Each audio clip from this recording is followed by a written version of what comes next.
Hello అండి. Praise the lord. What type of love you have towards God?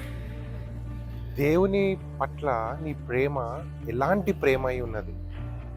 చూడండి, చాలా వరకు మనము షరతులతో కూడినటువంటి ప్రేమను దేవుని పట్ల చూపిస్తూ ఉంటాం. నాకు పలానా ఆశీర్వాదం కావాలి, పలానా దీవెనలు కావాలి, కాబట్టి నాకు అది ఇస్తే నేను దేవుడికి ఇది చేస్తాను, ఇది ఇస్తాను, పలానా దగ్గరికి వస్తాను అని ఈ విధమైనటువంటి ప్రేమను మనము దేవుని పట్ల చూపిస్తూ ఉంటాం. కానీ దేవుడు, మన ప్రభు అయిన యేసుక్రీస్తు వారు నువ్వు ఎలాంటి స్థితిలో ఉండెనో, నువ్వు ఎలాంటి పరిస్థితిలో ఉండెనో, నీ స్థితి ఏంటో అవేమి చూడకుండా నిన్ను యాజ్ ఇట్ ఈజ్గా యాక్సెప్ట్ చేశాడు. ఎలాంటి షరతులను పెట్టలేదు, ఎలాంటి కండిషన్స్ను కూడా ఆయన పెట్టలేదు.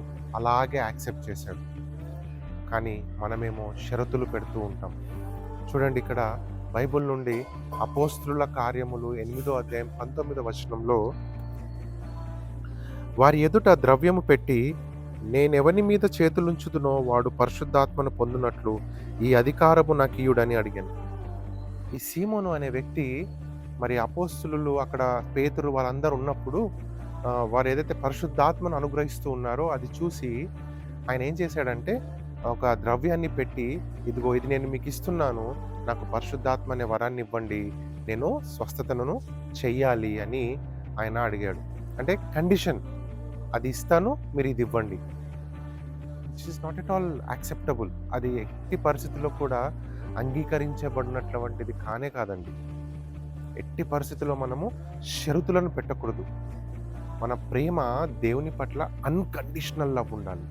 ఇప్పుడు దేవుడు కూడా, అరే నా బిడ్డను నేను ఎలా అయితే అంగీకరించానో నన్ను కూడా అంతే స్వచ్ఛంగా, అంతే ప్యూర్గా లవ్ చేస్తుంది అని దేవుడు కూడా నీ పట్ల ఆనందిస్తాడు. అలా కాకుండా షరతులు పెట్టి, కండిషన్స్ పెట్టి, నాకు అది ఇస్తే నీకు ఇది ఇస్తా అని చెప్తే అది నిజమైన ప్రేమ కాదు. ఆయన ప్రేమ నిజమైన ప్రేమ. నీ కొరకు, నా కొరకు తన ప్రాణాన్ని కూడా త్యాగం చేశాడు. అంత గొప్ప ప్రేమను మనం కండిషన్స్ పెట్టి మనం దూరం చేసుకోవద్దు. అన్కండిషనల్ లవ్తో దేవుణ్ణి ప్రేమిద్దాం. God bless you.